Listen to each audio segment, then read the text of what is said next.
Assalamualaikum warahmatullahi wabarakatuh. Alhamdulillahirabbil alamin. Wassalatu wassalamu ala asyrafil anbiya'i wal mursalin Muhammadin wa ala alihi wa ashabihi wa man tabi'ahum bi ihsanin ila yaumiddin. Amma ba'd. Ma'asyiral muslimin, para pemirsa Al-Akhbar dimanapun Anda berada, senantiasa kita panjatkan puji syukur kita kepada Allah Subhanahu wa taala yang telah memberikan kepada kita berbagai macam nikmatnya, sehingga kita selayaknya sebagai seorang hamba benar-benar mampu mensyukurinya dengan jalan mengimani bahwasanya nikmat tersebut hanya semata-mata dari Allah Subhanahu wa taala, kemudian mengucap kalimat hamdalah, alhamdulillahirabbil alamin, serta mempergunakan nikmat tersebut fisabilillah atau dalam rangka ketaatan kepada Allah Subhanahu wa taala. Yang mudah-mudahan dengan itu Allah Subhanahu wa taala senantiasa menambah nikmatnya kepada kita serta menjauhkan kita dari golongan orang-orang yang diancam dengan siksaannya yang sangat pedih. Ma'asyiral muslimin, para pemirsa Al-Akhbar rahimakumullah. Allah Subhanahu wa taala tidak dipungkiri, tidak disaksikan lagi adalah satu-satunya zat pencipta alam semesta. Allah Subhanahu wa taala Maha Adil, Allah Subhanahu wa taala Maha Bijaksana, serta Allah Subhanahu wa taala mengharamkan kedzaliman atas genap para hambanya. Oleh karena itu, ma'asyiral muslimin, para pemirsa Al-Akhbar rahimakumullah, tidak selayaknya kita sebagai hamba Allah Subhanahu wa taala berbuat salah satu dosa yang merupakan rentetan dosa yang sangat besar, luar biasa, yang mana Allah Subhanahu wa taala telah mengharamkan dosa tersebut atas dirinya, demikian pula mengharamkan atas genap para hambanya. Tidak ada atau bahkan tak akan pernah ada cerita sejak zaman dahulu kala maupun zaman akhir hari kiamat kelak kesudahan yang baik bagi orang-orang yang berbuat kezaliman. Akan tetapi sebaliknya, kesudahan yang baik adalah bagi mereka-mereka yang senantiasa berbuat adil, takwa kepada Allah Subhanahu wa taala. Kita ingat ketika Allah Subhanahu wa taala menturunkan dalam firman-Nya Al-Qur'an surat Hud, "Wa kadzalika akhdhu rabbika idza akhadhal qura wa hiya dhalimah, inna akhdahu alimun syadid." Dan demikianlah adab Allah Subhanahu wa taala Rabb kalian tatkala mengadab suatu komunitas, suatu negeri yang berpenduduk dari golongan orang-orang zalim. Dan ingatlah bahwasanya sungguhnya adab Allah Subhanahu wa taala itu pedih lagi keras. Ma'asyiral muslimin, para pemirsa Al-Akhbar rahimani wa rahimakumullah. Mungkin sebagian orang memahami bahwasanya ayat itu hanya dikhususkan atau ayat itu hanya terjadi pada orang-orang sebelum kita, pada umat nabi-nabi terdahulu sebelum umatnya Rasulullah. Akan tapi juga perlu kita ketahui di ayat yang lain, ketika Allah Subhanahu wa taala menuturkan kepada Rasulullah SAW, memberikan ancaman kepada mereka-mereka yang berbuat kezaliman, yaitu dosa yang merupakan dosa sangat luar biasa. Ketika Allah Subhanahu wa taala berfirman dalam Al-Qur'an surat Ibrahim, Allah menuturkan, "Wala tahsabanallaha ghafilan amma ya'maludz zalimun, innama yu'akhiruhum liyaumin tashkhasu fihil absar." Dan janganlah sekali-kali kalian menyangka, berprasangka, menduga, mengira bahwasanya Allah Subhanahu wa taala lalai daripada perbuatan orang-orang yang berbuat kezaliman. Sesungguhnya Allah Subhanahu wa taala mengakhirkan, menangguhkan adab mereka sampai pada hari yang mana saat itu mata terbelalak, yaitu hari kiamat kelak. Ma'asyiral muslimin, para pemirsa Al-Akhbar rahimani wa rahimakumullah. Bahkan di dalam hadis qudsi yang diriwayatkan oleh Imam Muslim, sebagaimana disebutkan oleh Imam An-Nawawi dalam kitabnya Al-Arba'in An-Nawawiyah, Rasul sallallahu alaihi wasallam meriwayatkan bahwasanya Allah Subhanahu wa taala berfirman, "Ya ibadi, inni haramtu dzulma 'ala nafsi wa ja'altuhu bainakum muharraman fala tadzalamu." Wahai para hambaku, sesungguhnya aku mengharamkan atas diriku perbuatan zalim, demikian pula aku haramkan atas kalian, maka janganlah kalian saling mendolimi satu sama lainnya. Ma'asyiral muslimin, para pemirsa Al-Akhbar rahimani wa rahmakumullah. Di antara para ulama, Al-Imam Al-Hasan Al-Basri serta Al-Imam Qatadah rahimahullahu ta'ala membagi kedzaliman menjadi 3. Sebagaimana disebutkan dalam kitab Syarhus Sunnah, kedzaliman yang pertama adalah kedzaliman yang tak akan pernah diampuni oleh Allah Subhanahu wa taala. Kemudian yang kedua kalinya adalah kedzaliman yang tak akan pernah dibiarkan begitu saja. Serta yang ketiga adalah kedzaliman yang akan diampuni oleh Allah Subhanahu wa taala. Adapun perincian yang pertama, kedzaliman yang tak akan pernah diampuni oleh Allah Subhanahu wa taala, ini adalah berkaitan dengan kedzaliman seorang hamba kepada Allah Subhanahu wa taala. Allah Subhanahu wa taala, ma'asyiral muslimin, telah menciptakan jagat raya beserta isinya, termasuk kita di dalamnya, menanggung rezeki, jodoh, bahkan kematian kita. Bahkan setelahnya Allah Subhanahu wa taala menyiapkan balasan untuk kita, entah surga maupun neraka. Akan tetapi kita senantiasa bermohon surga Allah Subhanahu wa taala yang terbaik untuk kita. Oleh karena itu sangat tepat jikalau seseorang yang ketika Allah Subhanahu wa taala menjadi Rabb-nya, akan tapi dia tidak mengindahkan ketika beribadah malah kepada selain Allah, ketika menyembah, meminta, memohon pertolongan kepada selain Allah Subhanahu wa taala maupun kepada Allah dan juga kepada yang lainnya, maka dialah orang-orang yang tidak tepat meletakkan sesuatu pada tempatnya, dan mereka termasuk orang-orang yang dolim. Kedzaliman yang berkaitan dengan Allah Subhanahu wa taala, yaitu menyekutukan Allah Subhanahu wa taala, merupakan perbuatan yang sangat luar biasa, dosa yang sungguh tiada tara. Marilah kita ingat ketika Abdun Sholihun Luqman berwasiat memberikan petuah maupun ujangan pada putranya yang tercinta. Tatkala difirmankan oleh Allah Subhanahu wa taala dalam kisahnya surat Luqman, Allah menuturkan, "Ya bunayya la tusyrik billah, innasyirka la dzulmun 'adzim." Wahai putraku, wahai ananda, jangan sekali-kali engkau persekutukan Allah Subhanahu wa taala, karena sungguhnya mempersekutukan Allah Subhanahu wa taala merupakan kedzaliman yang sangat besar. Oleh karena itu, sebagai seorang muslim, sebagai seorang hamba Allah Subhanahu wa taala, marilah mulai sekarang kita berbenah tentang akidah kita. Mulai sekarang marilah kita perbaiki tauhid kita, yaitu tauhid pada Allah Subhanahu wa taala. Jangan sampai amal ibadah, keyakinan yang selama ini kita bina, kita pupuk, semua itu binasa, semua itu sia-sia lantaran kita terjatuh dalam perbuatan menyekutukan Allah Subhanahu wa taala.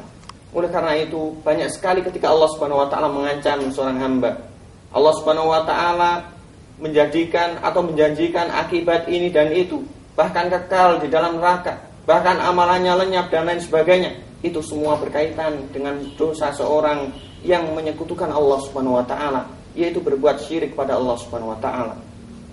Oleh karena itu, ma'asyiral muslimin yang dimuliakan oleh Allah, para pemirsa al-akhbar rahimakumullah, hendaknya senantiasa kita panjatkan dalam kesiaran kita doa sebagaimana yang telah dilantunkan oleh Abu Tauhid Khalilullah Nabi Ibrahim alaihi salatu wassalam, yaitu Khalilullah Nabi Ibrahim alaihi salatu wassalam yang saat itu senantiasa atau gemar memohon pada Allah Subhanahu wa taala sebagaimana dituturkan oleh Allah Subhanahu wa taala dalam Al-Qur'an surat Ibrahim, Rabbi ja'al hadzal balada amina wajnubni wa baniya an na'budal asnam.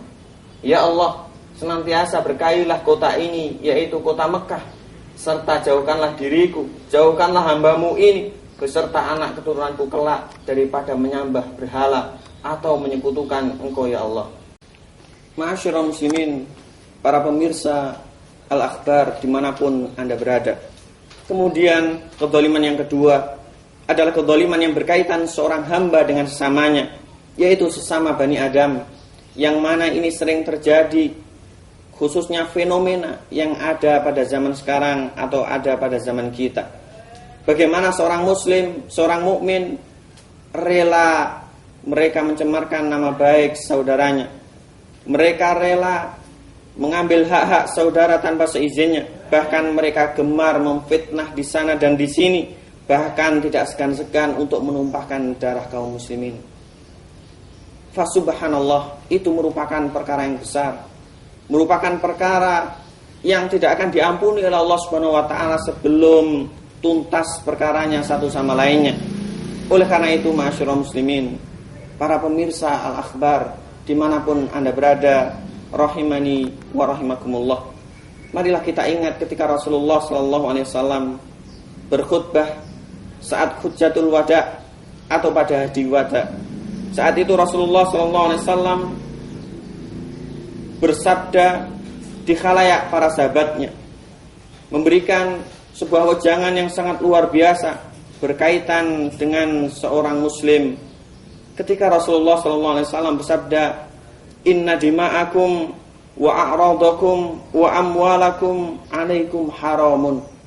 Sesungguhnya mulai saat ini darah-darah kalian, harta benda kalian, kemudian kehormatan kalian adalah haram bagi kalian satu sama lainnya. Oleh karena itu, 3 hal tersebut berupa darah, kehormatan maupun harta benda, tidak boleh seorang muslim mengambil ketiganya dari saudaranya atau salah satu saja dari saudaranya tanpa hak kebenaran dari Allah Subhanahu wa taala. Oleh karena itu, ma'asyiral muslimin, para pemirsa al-akhbar dimanapun Anda berada, senyampang hayat masih dikandung badan, senyampang kita masih diberikan kehidupan serta kekuatan oleh Allah Subhanahu wa taala. Marilah kita ingat berapa banyakkah dosa kedzaliman terhadap saudara kita yang telah kita laksanakan atau yang telah kita perbuat. Marilah kita selesaikan urusan kita dengan mereka sebelum ajal menjemput kita.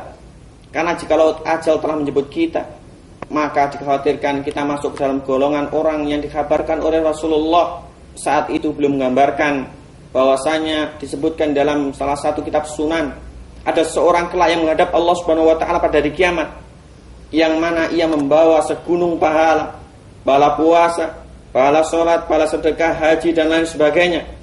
Namun kesemuanya tak mampu masukkannya ke dalam surga, bahkan menjerumuskan ia ke dalam neraka Allah Subhanahu wa taala.